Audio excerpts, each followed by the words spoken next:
अल्लाहुम्मा सल्लि अला मुहम्मद व आले मुहम्मद अल्लाहुम्मा सल्लि अला। ये मदीना इमाम हसन नजफ़ अशरफ और करबला मौला के दरमियान में मदीना ता इमाम हसन। ये मस्जिद है, मस्जिद बहुत ही ज़्यादा खूबसूरत मस्जिद है। ये है मदीना ता इमाम हसन अलैहिस्सलाम, बहुत ज़्यादा खूबसूरत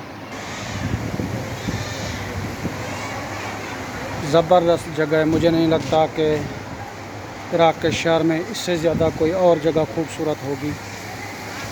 दीवारों के लिए माशाल्लाह बनाया गया है, बहुत ज़्यादा खूबसूरत।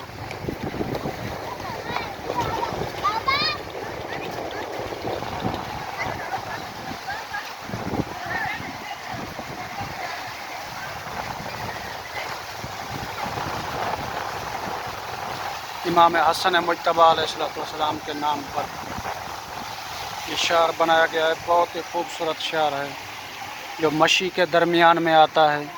जब हम मशी करते हैं नजफ़ अशरफ से करबला मौला, तो बीच रास्ते में ये आता है शहर।